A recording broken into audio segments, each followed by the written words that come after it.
ஒரு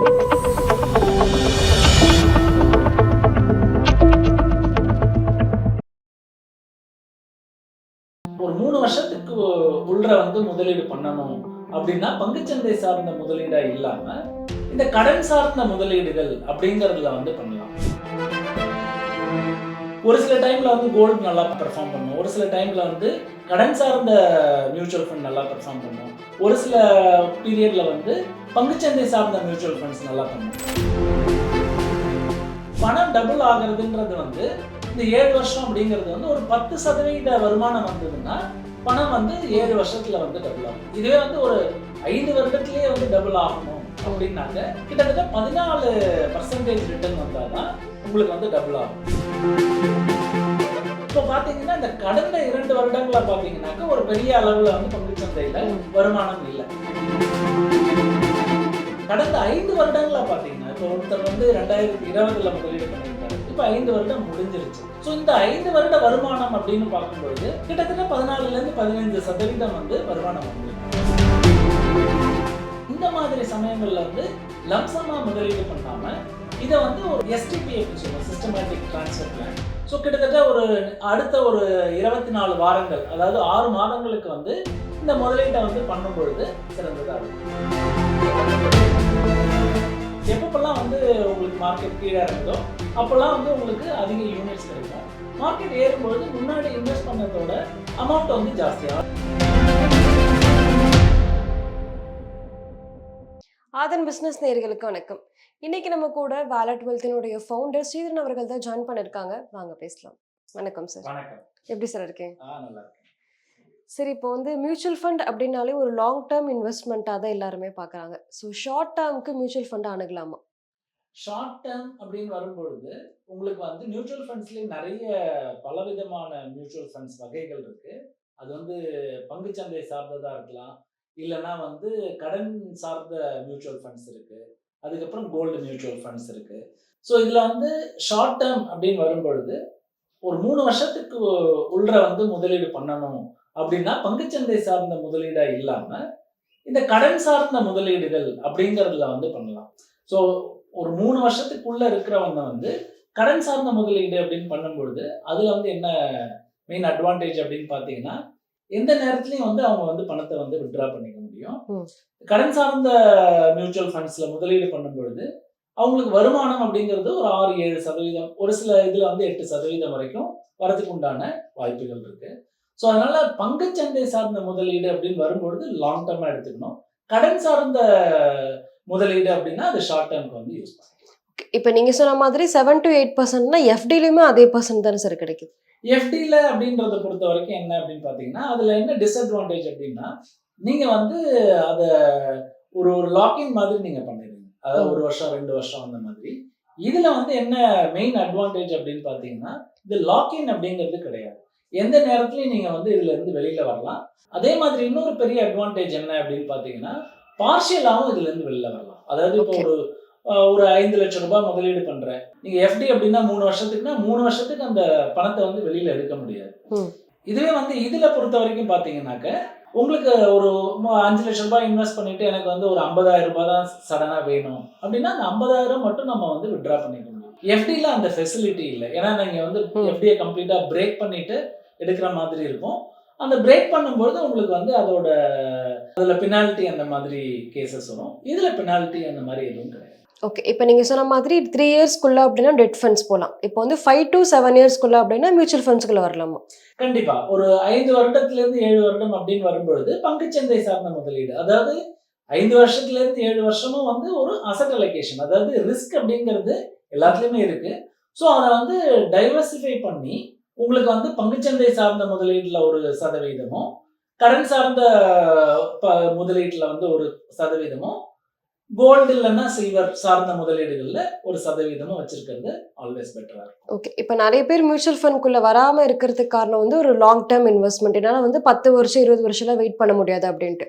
ஸோ இப்போ என்கிட்ட ஒரு 10 லட்சம் இருக்கு, இது நான் ஒரு 5 to 7 இயர்ஸ்க்கு மியூச்சுவல் ஃபண்ட்ல இன்வெஸ்ட் பண்ணலாம்னு நினைக்கிறேன் அப்படின்னா எந்த மாதிரி ஃபண்ட்ஸ் சூஸ் பண்ணலாம்? ஸோ ஒரு 5 வருஷத்துல இருந்து 7 வருஷம் நீங்க முதலீடை தொடரலாம் அப்படின்னு பாத்தீங்கன்னாக்க ஒரு லார்ஜ் கேப், அதாவது லார்ஜ் கேப் ஃபண்ட், அதே மாதிரி வந்து large and mid cap fund, இந்த மாதிரி ஃபண்ட்ஸ்ல வந்து முதலீடு பண்றது சிறந்ததா இருக்கும்.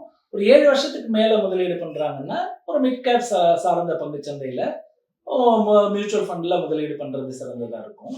அதே மாதிரி வந்து 5 வருஷத்துல இருந்து 7 வருஷம் அப்படின்னு வரும்பொழுது ஒரு அசெட் அலோகேஷன் ஃபாலோ பண்ணலாம். அதாவது ஒரு கிட்டத்தட்ட ஒரு 60% வரைக்கும் வந்து 60ல இருந்து 70% வந்து பங்குச்சந்தை சார்ந்த முதலீட்டுல பண்ணிட்டு ஒரு 20% வந்து கடன் சார்ந்த மியூச்சுவல் ஃபண்ட்ல முதலீடு பண்ணலாம். ஒரு 10% வந்து கோல்டுல வந்து முதலீடு பண்ணலாம். ஸோ அந்த 100% அப்படிங்கிறது வரும்பொழுது ஒரு அசெட் அலோகேஷன் பிரிச்சு முதலீடு பண்ணாங்கன்னா அவங்களுக்கு வந்து ஒரு சில டைம்ல வந்து கோல்டு நல்லா பெர்ஃபார்ம் பண்ணும், ஒரு சில டைம்ல வந்து கடன் சார்ந்த மியூச்சுவல் ஃபண்ட் நல்லா பெர்ஃபார்ம் பண்ணும், ஒரு சில பீரியட்ல வந்து பங்குச்சந்தை சார்ந்த மியூச்சுவல் ஃபண்ட்ஸ் நல்லா பண்ணும். ஸோ அதை வந்து பிரிச்சு முதலீடு பண்ணும்பொழுது அந்த ரிஸ்க் எடுக்கிற இது வந்து கொஞ்சம் கம்மியா இருக்கும். ஓகே. இப்போ நிறைய பேர் சேவிங்ஸ் தாண்டி இன்வெஸ்ட்மெண்ட்டுக்கு வர்றது பணம் வந்து 2 மடங்கு ஆகணும் அப்படின்றது தான். இப்போ யாராலுமே வந்து மார்க்கெட்ல பணம் போட்டா உங்க பணம் டபுள் ஆகும் அப்படின்னு கேரண்டி எதுவும் கொடுக்க முடியாது. பட் அப்ராக்சிமேட்டா நான் ஒரு 7 வருஷம் அந்த 10 லட்சத்தை போடுறேன் அப்படின்னா பணம் டபுள் ஆக சான்ஸ் இருக்கு. பணம் டபுள் ஆகுறதுன்றது வந்து இந்த 7 வருஷம் அப்படிங்கிறது வந்து ஒரு 10% வருமானம் வந்ததுன்னா பணம் வந்து 7 வருஷத்துல வந்து டபுள் ஆகும். இதுவே வந்து ஒரு 5 வருடத்திலேயே வந்து டபுள் ஆகணும் அப்படின்னாக்க கிட்டத்தட்ட 14% ரிட்டர்ன் வந்தாதான் உங்களுக்கு வந்து டபுள் ஆகும். பட் பங்குச்சந்தை சார்ந்த முதலீடை பொறுத்த வரைக்கும் வந்து 12ல இருந்து 13% வரைக்கும் உங்களுக்கு வருமானம் வரும். ஒரு கடன் சார்ந்த முதலீடு அப்படின்னு பார்க்கும்பொழுது ஒரு 8% வரைக்கும் வருமானம் வரதுக்கு இருக்கு வாய்ப்புகள். இதுவே வந்து தங்கம் சார்ந்த முதலீடு அப்படின்னு பாத்தீங்கன்னா ஒரு 8ல இருந்து 10% நீண்ட கால அடிப்படையில வரதுக்கு உண்டான வாய்ப்புகள் இருக்கு. ஸோ இந்த மாதிரி ஒரு பிரிச்ச முதலீடு பண்ணும்பொழுது ஒரு 7 வருடம், அதாவது ஒரு 10% வருமானம் இந்த இந்த பிரித்த முதலீடு செய்வதனால ஒரு 10% வருமானம் வந்தாலே 7 வருஷத்துல வந்து கண்டிப்பா டபுள் ஆகும். ஓகே. இப்போ நீங்க சொன்ன மாதிரி 10% வந்து ரிட்டர்ன்ஸ் கிடைக்கும் அப்படின்னு. பட் லாஸ்ட் 2 இயர்ஸா மார்க்கெட் வந்து நில் ரிட்டர்ன்ஸ்ல தான் இருக்கு. ஸோ இப்போ லாஸ்ட் 2 இயர்ஸ் ஒருவேளை இன்வெஸ்ட் பண்ணிருந்தாங்க அப்படின்னா இப்போ உங்களுக்கு லாஸ்ட்ல தானே சார் இருந்திருக்கும். இப்போ பாத்தீங்கன்னா இந்த கடந்த 2 வருடங்களா பாத்தீங்கன்னாக்கா ஒரு பெரிய அளவுல வந்து பங்குச்சந்தையில வருமானம் இல்லை. பட் இதே வந்து ஒரு கடந்த 5 வருடங்களா பாத்தீங்கன்னா இப்போ ஒருத்தர் வந்து 2020ல முதலீடு பண்ணியிருக்காரு, இப்போ 5 வருடம் முடிஞ்சிருச்சு. ஸோ இந்த 5 வருட வருமானம் அப்படின்னு பார்க்கும்பொழுது கிட்டத்தட்ட 14ல இருந்து 15% வந்து வருமானம் வந்திருக்கு. இந்த கடந்த 2 வருடங்கள் அப்படிங்கிறது உங்களுக்கு வந்து வருமானம் இல்லை. அதனாலதான் வந்து மியூச்சுவல் ஃபண்ட்ஸ் பங்குச்சந்தை சார்ந்த முதலீடுகள் அப்படின்னு வரும்பொழுது நீண்ட கால அடிப்படையில முதலீடு பண்ணணும். ஏன் அப்படின்னு பாத்தீங்கன்னா ஒவ்வொரு 3 வருஷத்துக்கு ஒரு வாட்டியும் வந்து உங்களுக்கு பங்குச்சந்தை மேல போகும் கீழே வரும், அது ஏற்ற இறக்கம் வந்து இருந்துட்டு தான் இருக்கும். ஸோ அந்த ஏற்ற இறக்கங்கள் ஒரு 2 ஏற்ற இறக்கங்களை வந்து இந்த முதலீடு வந்து சந்திச்சாதான் அந்த வருமானம் அப்படிங்கிறது ஆவரேஜா இருக்கும். ஒரு சில வருடங்கள் பாத்தீங்கன்னா உங்களுக்கு 20-30% கூட வருமானம் வரும். ஒரு சில வருடங்கள் வந்து நெகட்டிவ்ல கூட வருமானம் வரும். அதாவது 10% 15% வந்து நெகட்டிவ்லயும் வந்து வருமானம் வரும். ஸோ இதெல்லாம் ஈடு கட்டணும் அப்படிங்கிற ஒரே ஒரு காரணத்துக்காக தான் நீண்ட கால அடிப்படையில பங்குச்சந்தையில முதலீடு பண்ணணும் அப்படிங்கிறதுனால தான் நீண்ட கால அடிப்படையில முதலீடு செய்ய சொல்றேன். ஓகே. இப்போ மார்க்கெட்ல வாலட்டாலிட்டி இருக்கிறது ஒரு நார்மலான விஷயம். பட் லாஸ்ட் 2 இயர்ஸா ரிட்டர்ன்ஸ் பெரிய அளவுல இல்ல. ஸோ இந்த சமயம் எஸ்ஐபியா இன்வெஸ்ட் பண்றது பெட்டரா இல்ல லம்சமா போறது பெட்டரா? லம்சம் அப்படிங்கிறது வந்து ஆல்வேஸ் ஒரு சிறந்த முதலீட்டு முறையா இருக்காது. எப்பெல்லாம் வந்து பங்குச்சந்தை ரொம்ப வீழ்ந்து சரிந்து காணப்படுதோ அப்போ வந்து லம்சம் முதலீடு அப்படிங்கிறது பண்ணலாம். இப்ப பொறுத்த வரைக்கும் பாத்தீங்கன்னா பங்குச்சந்தை வந்து ஏற்ற இறக்கங்கள்ல தான் இருக்கு.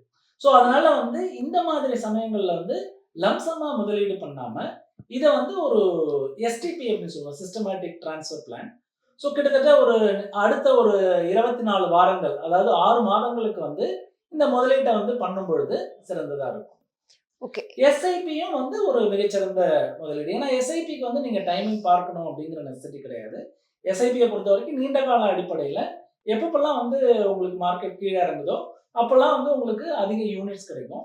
மார்க்கெட் ஏறும்பொழுது முன்னாடி இன்வெஸ்ட் பண்ணதோட அமௌண்ட் வந்து ஜாஸ்தியாக, அதாவது என்ஐவி வந்து அதிகமா வந்து காணும். ஓகே. இப்போ மியூச்சுவல் ஃபண்டை தாண்டி வேற எந்த அசெட் கிளாஸ்லயும் நம்ம எந்த அளவுக்கு ரிட்டர்ன்ஸ் பார்க்க முடியாதா சார் இந்த 10 லட்சத்தை வச்சு? இந்த மியூச்சுவல் ஃபண்டை தாண்டி பாத்தீங்கன்னா நேரா பங்குச்சந்தையில முதலீடு பண்றது வந்து ஒரு முதலீடா பண்ணலாம். பட் பங்குச்சந்தை நேரா நம்ம முதலீடு பண்ணும் பொழுது பங்குகளை வாங்கறதுக்கும் விற்கிறதுக்கும் நமக்கு வந்து அது அந்த துறை சார்ந்த நாலேஜ் வேணும். அதுக்கப்புறம் வந்து மார்க்கெட், அதாவது நம்ம எப்ப எந்த டைம்ல வாங்கணும், எந்த டைம்ல விற்கணும், அப்படிங்கிறதும் வேணும், தெரிஞ்சிருக்கணும். 3வது பார்த்தீங்கன்னா, எந்த பங்குகளை வாங்கலாம், எந்த பங்குகளை விற்கலாம், நம்ம அந்த கரெக்டான டைம் பார்த்து நம்ம வந்து இது பண்ணணும். ஸோ பொதுவா பார்த்தீங்கன்னா, இன்னைக்கு எல்லாருமே ஆஃபீஸ்ல அவங்களோட ஆஃபீஸ் டைம் அப்படின்னு பார்த்தீங்கன்னா 10லிருந்து 6 ம். வரைக்கும் இருக்கிறதுனால, பங்குச்சந்தை வந்து 9:30லிருந்து 3:30 மணி வரைக்கும் இருக்கு. திடீர்னு ஒரு சின்ன ஒரு நெகட்டிவ் செய்தி வந்தா கூட, திடீர்னு ஒரே நாள்ல வந்து 20%, 30% அந்த பங்குகள் இறங்கறதுக்கு உண்டான வாய்ப்புகள் இருக்கு. ஸோ அதனால பங்குச்சந்தை டைரக்ட்டா நீங்க முதலீடு பண்ணணும் அப்படின்னா, பணமும் தேவை, நாலேட்ஜும் தேவை, அதே மாதிரி டைமும் வந்து தேவை. ஸோ இது 3 இருக்கிறவங்க, அவங்க வந்து டைரக்ட்டா பங்குச்சந்தையில முதலீடு பண்ணலாம். இல்லாதவங்க மியூச்சுவல் ஃபண்ட் மாதிரி முதலீடுகள் செய்வது தான் வந்து சிறந்ததா இருக்கும். ஓகே.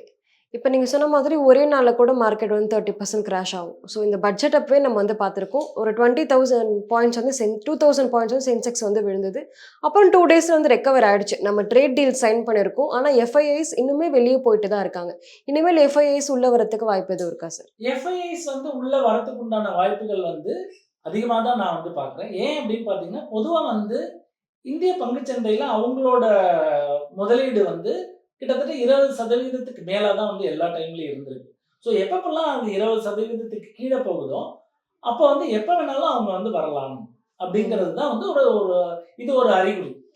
ஸோ இத பொறுத்தவரைக்கும் பார்த்தீங்கன்னா, இப்போ கடந்த ஜனவரி வரைக்கும் பார்த்தீங்கன்னா, அவங்களோட முதலீடு இந்தியாவுல பொறுத்தவரைக்கும் கிட்டத்தட்ட 16% வந்து இருக்கு. ஸோ அதனால எந்த டைம்லயும் வந்து அவங்க வரலாம். ஆனா அவங்க வர டைம்ல நம்ம போய் முதலீடு பண்ண முடியுமா அப்படின்னா, அப்போ வந்து நமக்கு வாய்ப்புகள் வந்து கம்மியா தான் இருக்கும். ஸோ அதனால இந்த டைம்ல நம்ம முதலீடு பண்ணோம்னா, எப்ப எஃப்ஐஐஸ் வராங்களோ, அப்போ வந்து மார்க்கெட் வந்து இன்னும் மேல போகும். அதுக்கு உண்டான ரிட்டர்ன்ஸ் வந்து உங்களுக்கு உங்களோட முதலீட்டுல வந்து கிடைக்கும். ஓகே. இந்த இயர் ஸ்டார்டிங்லேருந்தே மார்க்கெட் சைட் வேஸ்ல தான் இருக்கு. இன்னுமே நிறைய அட்வைசர் சொல்ற விஷயம் என்னன்னா, இனிமேலும் மார்க்கெட் வந்து சைட் வேஸ்ல தான் இருக்கும். இந்த இயருமே பெரிய அளவு ரிட்டர்ன்ஸ் குடுக்காது அப்படின்னு சொல்றாங்க. உண்மையா சார்? பொதுவா பார்த்தீங்கன்னா, இந்த கடந்த 1 1/2 வருடமா வந்து உங்களுக்கு வந்து மார்க்கெட் சைட்வேஸ்ல தான் மூவ் ஆயிருக்கு. ஸோ வேல்யூவேஷன் அப்படிங்கிறது தான் இங்க மெயினா பார்க்க வேண்டியதா இருக்கு. அந்த வேல்யூவேஷன் அப்படிங்கிறது வந்து கடந்த 1 வருடமா வந்து கரெக்ட் ஆயிடுச்சு. ஸோ இப்போ வந்து மார்க்கெட் வந்து என்ன ஜோன்ல இருக்கு அப்படின்னு பார்த்தீங்கன்னா, கொஞ்சம் லிட்டில் ஓவர் வேல்யூடா இருக்கு. ஸோ மாடரேட்லி ஓவர் வேல்யூட் அப்படின்னு சொல்லிட்டு சொல்லலாம். Market cap to GDP ratio அப்படின்றது தான் பார்க்கணும் அப்படின்னா.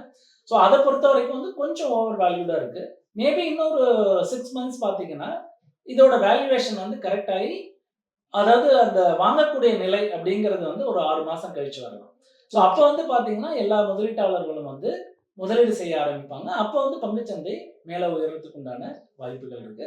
இந்த வருடம் ஃபுல்லாவா இப்படி இருக்குமா அப்படின்னு கேட்டா தெரியல. பட் 6 மாசத்துக்கு வந்து உங்களுக்கு இந்த வாலட்டாலிட்டி இருக்கும். அதோட காரணம் என்ன அப்படின்னு பார்த்தீங்கன்னா, உங்களுக்கு வந்து இந்த ஜியோபொலிட்டிக்கல் இஷ்யூ அப்படிங்கிறது இன்னும் வந்து தொடர்ந்துட்டு தான் இருக்கு.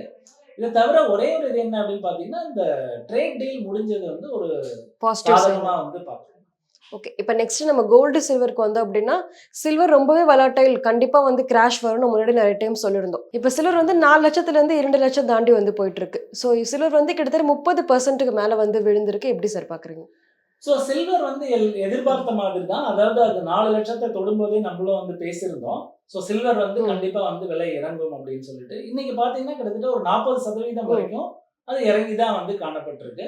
பட் அதோட சில்வரை பொறுத்த வரைக்கும் வந்து டிமாண்ட் வர்சஸ் சப்ளை அப்படிங்கிறது தான் இங்க மெயின் இது. ஸோ அதை பொறுத்த வரைக்கும் பார்த்தீங்கன்னா, இன்னைக்கு வந்து சில்வர் வந்து இந்த ரேஞ்சில் தான் இருக்கு. பட் இந்த வருஷமும் பார்த்தீங்கன்னா, சில்வர் வந்து ஒரு ரேஞ்ச் பவுண்ட் ட்ரேடிங் அப்படின்ல தான் இருக்கும். அதாவது ரொம்ப அதிகபட்சமான ரிட்டர்ன்ஸ் அப்படிங்கிறது வந்து எதிர்பார்க்க முடியாது. ஸோ சில்வரை பொறுத்த வரைக்கும் இப்போ இன்னைக்கு வந்து 2,15,000, 20,000 அந்த மாதிரி இருக்கிறது மேபி 3 லட்சம் வரைக்கும் வந்து போகலாம். திருப்பி வந்து அதோட ரேஞ்ச் வந்து திருப்பி குறைஞ்சு இதுவாக காணப்படும். பட் தங்கத்தை பொறுத்த வரைக்கும் நீண்ட கால அடிப்படையில் எப்பப்பெல்லாம் தங்க விலை குறையுதோ அப்போ வந்து வாங்கி வச்சுக்கிறது நல்லதாக கருதப்படுது. பட் சில்வரை பொறுத்த வரைக்கும் ஒரு ட்ரேடிங்காக தான் நம்ம பார்க்கணுமே ஒழிய அது ஒரு பெரிய அசெட்டாக வந்து நம்ம பார்க்க முடியாது. பட் தேவைகளுக்கான சில்வர் அப்படிங்கிறது, வீட்டு தேவைகளுக்கான சில்வர் அப்படிங்கிறத வந்து வாங்கி வைக்கிறது தப்பு கிடையாது. பட் அது ஒரு முதலீடாக வந்து ஒரு பெரிய முதலீடாக கன்சிடர் பண்ணி அதுக்கு ஒரு அலோகேஷன் அப்படிங்கிறது வந்து கொடுக்கறது எங்களோட கருத்து இல்லை. பட் ஒரு 5% அதிகபட்சமா ஒரு 5% வரைக்கும் வந்து சில்வருக்கு வந்து ஒதுக்கலாம். 10% அப்படிங்கிறது வந்து கோல்டுக்கு வந்து ஒதுக்கிறது மிகவும் நல்லது. ஓகே. என்னதான் வந்து லாஸ்ட் இயர் மாரி இந்த இயர் கோல்டு, சில்வர் ரிட்டர்ன்ஸ் குடுக்காதுன்னு சொன்னாலும் நெறைய பேர் இன்னுமே வந்து கோல்டு, சில்வர் வந்து வாங்கிக்கிட்டு தான் இருக்காங்க. ஸோ சில்வருக்கு எந்த அளவுக்கு டிமாண்ட் இருக்கும், கோல்டுமே விலை வந்து 16,000லேருந்து இப்ப 16,000க்குள்ளேயே வந்து சுத்திக்கிட்டு இருக்கு. ஸோ இன்னுமே வந்து கோல்டு விலை குறையறதுக்கு எதுவும் வாய்ப்பு இருக்கா? கோல்டு வந்து இப்ப இந்த வருஷம் பார்த்தீங்கன்னாக்கா, உங்களுக்கு வந்து கோல்டு வந்து ஒரு கொஞ்சம் குறைஞ்சு, அதுக்கப்புறம் மேல ஏறுறதுக்கு உண்டான வாய்ப்புகள் இருக்கு. நீண்ட கால அடிப்படையில பார்த்தீங்கன்னாக்கா, உங்களுக்கு வந்து கோல்டு வந்து ஒரு பெரிய அசெட் கிளாஸா தான் வந்து கன்சிடர் பண்றோம். பட் எல்லா முதலீட்டையும் வந்து கோல்டுல பண்றது அப்படிங்கிறது வந்து சிறந்தது கிடையாது. கோல்ட பொறுத்தவரைக்கும் ஒரு 10% அப்படிங்கிறது வந்து அவங்க அசெட் அலோகேஷன்ல வச்சுக்கிட்டு குறைஞ்சாலும் சரி, ஜாஸ்தியானாலும் சரி, அவங்க வந்து அத கன்டின்யூ பண்றது மிகவும் சிறந்தது. மார்க்கெட் பத்தி நெறைய விஷயங்கள சொன்னீங்க. ரொம்பவே நன்றி. Thank you.